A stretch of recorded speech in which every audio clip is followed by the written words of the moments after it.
Okay, it is October 29th. Time for a special Halloween edition of the TV Insiders podcast. Okay. Nice. We really rocked the special effects in this edition. I thought it was going to be like a creepy high-pitched music. Oh, Annie's scared. I'm Dalton Ross, sitting here with Michael Ausiello. Hello. Michael Slezak. Hey, guys. And Annie Barrett. Boo! Ah! Can I just say I love that for the last 10 minutes Annie's been sitting here fixing her hair for a podcast. Well, like putting it perfectly over her shoulder for her close-up. How great it looks. You realize how the podcast works, right? No. We are going to bring in Clark Collis in a little bit to discuss the two big zombie shows airing on Halloween, Dead Set and The Walking Dead. We have The Walking Dead creator Robert Kirkman and star Andrew Lincoln are popping by for a chat. We are going to pick our favorite Halloween TV episodes ever. And we're going to discuss some bizarre moves on Survivor Nicaragua, and Annie Barrett's going to give us her picks for the best and worst Dancing with the Stars contestants ever. Jam-packed! I want to tell you guys, Halloween is coming up, and I actually had a nightmare the other night. Yay. I did. Why yay? Yeah. Why? Keep it interesting. All right. So I had this nightmare, and it was you guys ever have work dreams? Yes. So it was a work nightmare. I showed up at work, like, oh, I got to find Mike Slezak. But I couldn't find him. I forget where he sits. And so I heard some like Bucky Covington music. So I was like, I'm just going to follow that. Oh. So I followed the Bucky Covington music right to his office. Slezak's sitting there typing away. He's got some Carmen Rasmussen posters on the wall. And I'm like, dude, what's up? Let's hang out. And he goes, I can't. I'm going to go get some coffee with Camille Velasco or something. So I'm like, all right. So Slezak's out. You made this up. No, true story. So then I go to Annie Barrett's office. I'm like, all right, well, can't hang out with Slezak. I guess I'll hang out with Annie Barrett. And I go, Barrett's sitting there, full ballroom regalia on, dancing with a cardboard cutout of Tom Bergeron in her office, and cupping his ass, I might say, Of too. course. Well, why wouldn't you? I bet it's not even good in cardboard form. So do you know what I do next? I say, all right, well, I gotta go chop liver time, Ausiello. I'll see what's going on. Now that is a nightmare. Okay.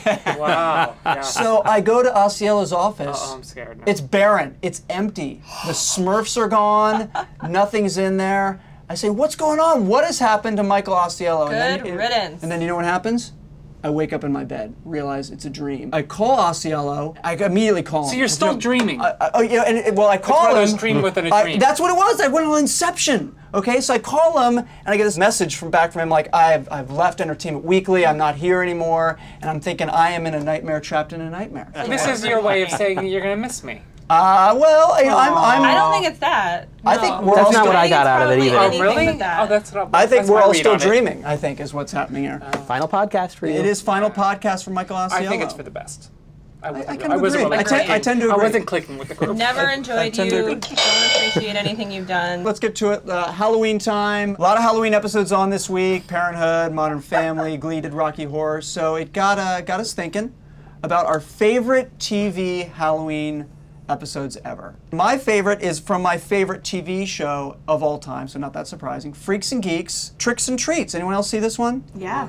No, Ausiello. See, just still disappointing me. Slezak disappointing. Barrett for the win. You've seen it. Of course. Amazing. Haverchuck dressed up as the Bionic Woman. But you know what? Freaks and Geeks got some humor, but you got some heart there too. Of course. And it totally killed me seeing little Sam get egged by his older sister on Halloween. Ausiello, beat that. Beat my Freaks and Geeks pick. Well, I feel like Roseanne sort of invented the Halloween episode. People weren't really doing Halloween episodes. At least they weren't making it a tradition in the way Roseanne did. I feel like they sort of spearheaded this whole thing. And the very first one they did in the second season, episode called Boo, is my favorite because it just felt so different, but it also felt very real. It felt like a Halloween that I would have in my house. The costumes were not CGI, all these elaborate, $1 million costumes, because this middle-class family.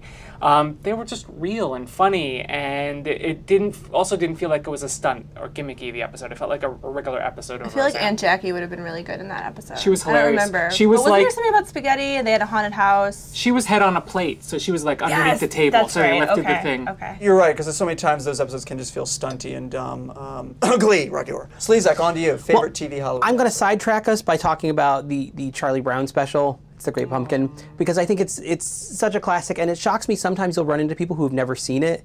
They should immediately DVR it, and they should not be put off by ABC's hideous hip-hop promos for it. I can't believe they're on again. Word. They did it last year. Everyone was appalled and outraged, and now they're back with them. Linus They're saying trying to word. reintroduce it to a new generation. Not acceptable. You don't have Bones, Thugs, and Harmony performing Handel's Messiah. Come on. But where is Linus? This party is posh. He's waiting in the field for a mythical squad. Oh my God! You know what? That's not bad. please. That's not bad. I agree. I like That's that. pretty I like good. the way that hits my ear. It's not even good hip hop. It's just frightful. Mythical squash. The Great Pumpkin is supposed to come because the field is sincere.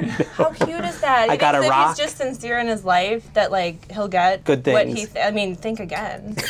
Grow up, kid. They teach some harsh lessons early on to those kids. Yeah. But the worst is then your own kids watch it, and then they're like, wait, is there a Great Pumpkin? Should I waste my entire Halloween in a pumpkin patch? And then you just say, no, shut up. If they say no, shut up, then they're like, well, what about Santa Claus? You're like, well, that's a dead. little. That's a Dalton, little you should gray take advantage of that. Be like, yes, go sit out in the yard for a couple of hours, kids. You know?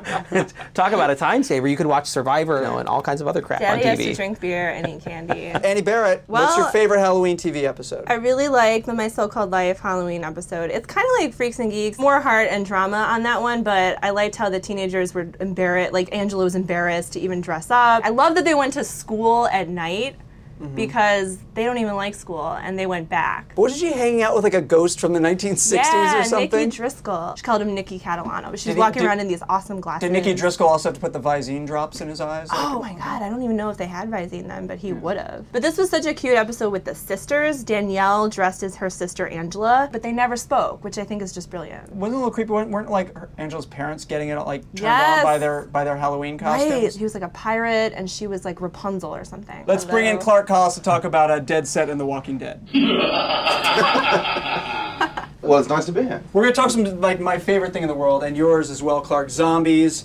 We got a few different zombie shows airing on Halloween. Let's start first with Dead Set, which is a British zombie show airing all week, which is going to air, again, the entire thing on Halloween, starting at 7:30 on IFC. I love it because it combines zombies and Big Brother. But Which is your other favorite. Which is my other favorite thing in the world. Will other people love it, Clark? I think they will. I mean, it's nasty. It's basically gross and hilarious. It's grillarious. I guess. Oh, hater! Wordplay. The essential premise is, what if the only people left in the zombie apocalypse were the contestants in the Big Brother house? And I have to say, one of the great things about it as well is that the Big Brother host in Britain is this woman called Davina McCall, who's also an actress, and I don't think I'm really giving anything away to say that she spends most of the show being like this crazy zombie, and it is mouth-watering, the idea of Julie Chen sort of repeating that role if they ever did a remake. And Zombie Chenbot in the house. I mean, yeah, because she is literally like feasting on intestines. She is very much feasting on intestines. Yes. God. Yeah. I love it. I love the premise, and the execution's very good as well. It just gets me thinking how every show would be improved by zombies. I mean, Dancing with the Zombies Oh. be amazing. How have Zombie they not Shore. done that as a theme week? I was just going to say, that would be amazing. Yeah, I don't know why we're not producers on Dancing with the Stars. we should be. And the other great thing about Dead Set is it was made oddly with, I believe, 100% cooperation with the British Big Brother. So it's actually in the Big Brother house, and it really is. It's quite crazy. Who hasn't wanted to see Big Brother contestants be devoured by zombies, right? I mean, it's basically everyone's. And there is plenty of that. I mean, and it actually works as a premise as well, because obviously the people in Big Brother are in seclusion, and it takes them, I think, a couple of episodes, from what I recall, to realize that the rest of the world has become like just overrun with slavering ghouls.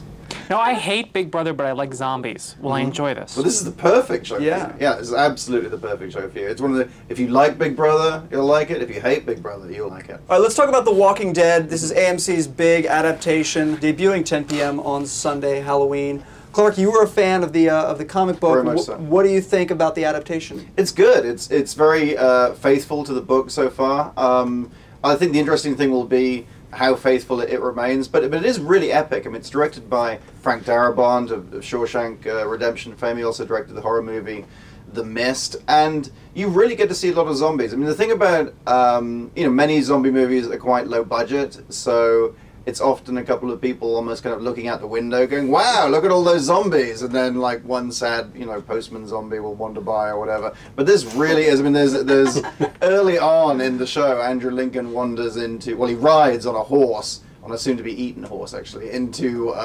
Atlanta, and is just surrounded by zombies, and it really does have that epic feel to it. Ausiello and Slezak, you guys haven't read the comic book, I assume. I don't read. I don't read. I don't care for it. You guys watched the first 2 episodes. What'd you think? I loved it. I loved the pilot. I think the pilot was like 90 minutes or something, right? Yeah. I thought it was creepy. I thought it was heartfelt. I didn't feel like it was campy at all. A lot of zombie movies or whatever, they feel campy, over the top. This felt like a real horror story, you know, for this character. The second episode, I felt like veered maybe a little bit into camp, but I was still riveted. It was surprisingly heartfelt. You feel bad for these zombies. It was kind of harrowing, you know. There's a certain scene where our protagonist goes back to a park. I'm not going to spoil it, but pretty intense stuff. And I also love that they decided to not play everything for a cheap scare. There's a scene that just takes place in a stairway with a book of matches. Is the scariest scene I mean, in the that is entire scary. show. Come on. I was freaking Me too. out watching it. It was great. I mean, but they don't go for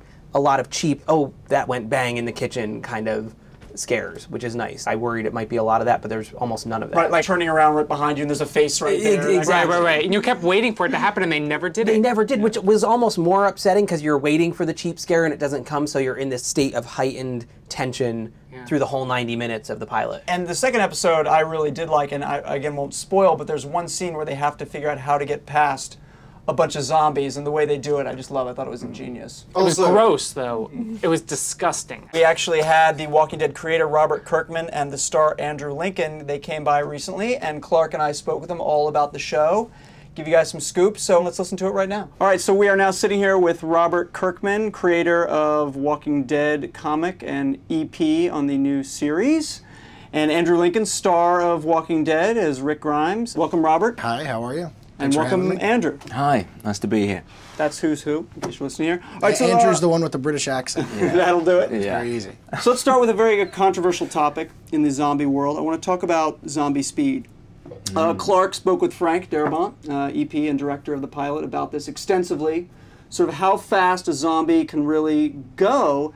And his answer was he basically goes down to the sort of graveyard zombie in Night of the Living Dead, saying that that's sort of, it's not necessarily fast or slow, but what do you call it, a slight jog? He said they can get as fast as like an arthritic grandmother, essentially. Yeah. That seemed to be the sort of maximum zombie pace. But in fairness, that was more of sort of a downhill sort of stumble than a light jog. When you say he had some momentum going behind him. But what's your sort of philosophy on this, Robert? I go either way depending on what the story dictates. I don't really dislike one over the other. I like the Dawn of the Dead remake. I think it's really cool. Zombies busting through walls is a little much, but otherwise there's merits to both. But I think that what we're doing in this show especially is really just a realistic take on how this might work. You're not going to be slow all the time. You're not going to just turn into a zombie and immediately not be able to move your body. If someone is a fairly fresh zombie, they might be able to be a little faster than someone who's an older zombie, who's a little stiffer, whose muscles don't really work the way they should. And so that's really how it's being approached. It's not really just, okay, this guy can jog and these guys can go and, you know, oh, this scene dictates that these people are going slow. There's really a lot of thought that's going behind it. And as you watch the show, you'll see that for the most part it is a lumbering, shambling, slow zombie. I mean, that's definitely what we're trying to do. But when they're starving and there's a food source there, when handsome Andrew Lincoln comes walking by and they want to take a bite, they can get up to they can get up to a you know, I want to say a pretty good clip, but I don't want to give anybody the impression that they are actually running. When they're sort of chasing you in one scene, I don't want to say too much, but there is one scene where there's sort of a group of them and they almost seem to gain strength from each other. There's almost a race to sort of get to that fresh meat, so to speak. I was on a horse, I think. Is that the scene you're talking about? Yeah, so I had a bit of a advantage, but I wanted to ask a question. Why are they more active at night? I don't know, man. Well, the sun wears No, down. it's, Your energy level it's is gonna be Atlanta less. heat. What, Yeah. Yeah, I mean it's cooler. It's you know. The joints are looser. That Yeah. sort of- Same reason we're more active at night, man. What are you talking about? The series of comic books is obviously, I mean, I think you're up to issue 77 or 78 now. Yes. I don't want to say who's still alive by issue 77 or 78. Not Not Yeah. many people. Yeah. Not many people. I don't. But there are Safe to say. some characters still alive. Now, do those Yes. characters, the people playing those characters, do they feel safe in the knowledge that they've got another 70 odd episodes to go? Are you going to deviate from the comic book by killing people off when readers of the comic book might not expect it? I hope so.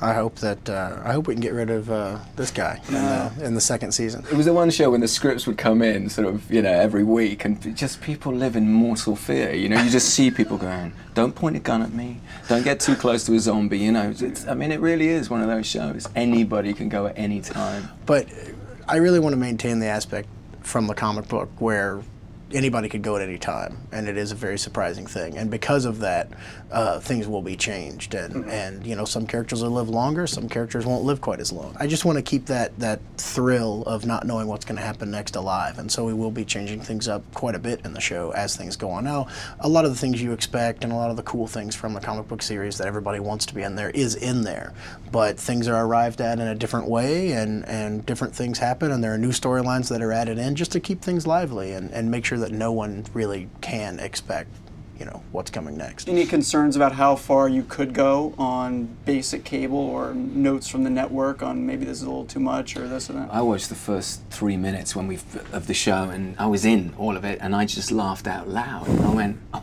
is this the final cut? And Frank Darabont was in Los Angeles, and he just went, yep. And AMC have been incredible. And then they're not pulling any punches, as you've seen the first two, right? Yeah. And I think it's really important that they set the tone, is that they set the world, and it is shocking. And when I read the pilot episode, I was shocked by a lot of the scenes. But it's all there for a reason. AMC, I think you'll vouch as well, they've been incredible. Right. Early on in the process, everyone was assuring me, because it was something I was very concerned about. Like we have to do this right, there are certain aspects, it's never gratuitous and it's never the focus, but it's a zombie show. So you're going to have to be shooting some people in the head every now and then, and there's going to have to be some maiming and pretty nasty bites. Tearing off of flesh. Exactly. Yeah, and I was always told, like, no, don't worry, like Frank would say, I've talked to AMC about this, they're fully aware of what we're doing, and they're 100% on board, and I believed him, but I thought that there would be a little bit that was toned down, and I was fine with it just because that's not really the focus of it for me. And I gotta say, watching the cuts, like, it's amazing what they're able to do and the level of violence that they get away with, and there are guts around in the pilot. I have to say, the first 5 minutes of the pilot does almost act as a lengthy, not a warning, but it's very much. If you really don't want to, this is a zombie show, and if you don't want to see a zombie show, please move along. This is not what you're going to want to see. I think it's pretty clear, isn't it? What is your favorite zombie film, Robert? Day of the Dead. Day of the Dead, see? Yeah. That's what I always told this man. Underrated, the thinking man zombie movie. Oh, thank you. All right. I love Day of the Dead. Yeah, I like Night of the Living Dead. I like Dawn of the Dead. I like Shaun of the Dead. I like Zombieland. I like Lucio Fulci's Zombie. There's a lot of really good ones out there, but none of them have as emotional and terrifying and just really cool as Day of the Dead. Andrew, everyone has their own favorite method for putting down a zombie. What's your favorite? You like the gun? You like the axe? I mean, what's sort of your favorite? Well, you've done I've done a lot bunch. of them. Yeah, let me just wait a minute, because I stopped counting at about 27, and I've done a baseball bat that was pretty successful. Yeah, that's good. but it's too, you can't, if there's a big group of them, then that's not going to work. The gun draws too many. Too loud. Too loud. Crossbow. Crossbow, nice. Did they have to teach you how to use a baseball bat? You weren't trying to do it cricket style? Yeah, it's for defense. That's not going to get a headshot. All right, well, we are very excited to check out more. We've seen the first 2 episodes. We love it so far. 2 thumbs up. Debuting on Halloween. Good. Perfect night, perfect time. So thanks a lot, guys, and best of luck with the show. Thanks a lot. Thank you. All right, well, I think we've had enough zombies now for the time being. Although, can you really ever have enough zombies? Yes. Really? As says Annie Barrett, the person that was completely silent during that segment. I know. She's had enough. Well, she was birthed from zombies. Oh. Oh. So she's lived with them her whole life. Birthed from zombies. All right, Clark, thanks for stopping by. Go back to the cave. We're taking shots at your mother. So do I now. get to come again next time they simultaneously launch 2 zombie shows? Yes, Is that the exactly. deal? We'll see you in the year 2034. Thank you, Clark. Thank you. Okay, Twitter question of the week comes from Lins4220, if that is your real name. Lins4220 wants to know if the event is going to get a season 2. And there's an exclamation point after that, because she's very intent on knowing this. I'm totally into it and would hate it if it got canceled. So, Michael Ausiello, I'm going to pose it to you. We know the event has dropped off ratings-wise. It did get a full season pickup, but will that be it? Do you think it will make it back for season 2? If the ratings keep dropping, it'll be a 1-season show. The good news is the creator of the show told me that he has a truncated plan. If he gets the sense that there won't be a season 2, he'll be able to sort of tell the story he wants to tell in one season. So we'll get a satisfying wrap-up. If the ratings keep dropping, or even if they stay where they are, like at a 2.0, it's too expensive of a show to keep on the air. I could accept it being a one-season wonder if they actually have time to wrap it up. I'm okay sometimes if a show ends at one season. Yep, I'd be okay with that too. All right, let's move along. Survivor, a weird episode of Survivor happening. Fabio, in the middle of a challenge, urinates in the pool of water and seems shocked that other people find that to be slightly on the disturbing side. Does anyone actually think peeing in a pool of water is acceptable? Andy Barrett, I'm looking at you because I'm thinking you might be the person that thinks that's okay. I'm like the trashiest person here, and I think it's a little gross. A little. Think once you start, you can't stop. It's like what, like Pringles, like whatever. Yeah, chip once that you is. pop, you can't Yeah. stop.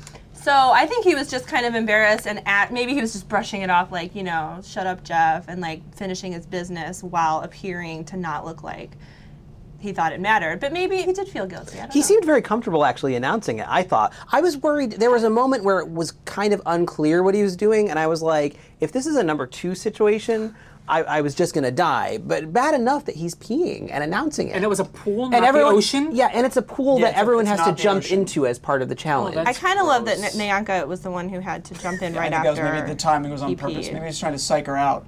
But you know, look, I've been out there, Survivor, and I've been at the Maroonings, and the people, like, if they need to pee, they'll run off and pee. Go find a bush. Had Dan peed in the pool, it wouldn't have been a problem because Dan can't move anymore. So, did you see? His pee might have been like a few drops because he's just like not functioning as a human being. At one right point, now. he was riding a horse. I was stunned. I was like, he can do that? And then the other unreal thing was Marty handing over the immunity. I can't fathom or figure out, rather, how I've done all the scenarios. We know Sash is not giving the idol back. Right. Not happening. Right. He keeps the idol. He's guaranteed safe and in the game for 3 more days. He gives up the idol. He can be voted out. Or the best case scenario is he's safe, but now his enemy has the idol, which is worse than the other choice. It doesn't make any sense. Right, because the other way, at least the idol's out of play. In this case, it's with Sash. He's thinking it gets me closer to Sash. It's not getting you closer. Bad move. All right, let's move to the dance floor.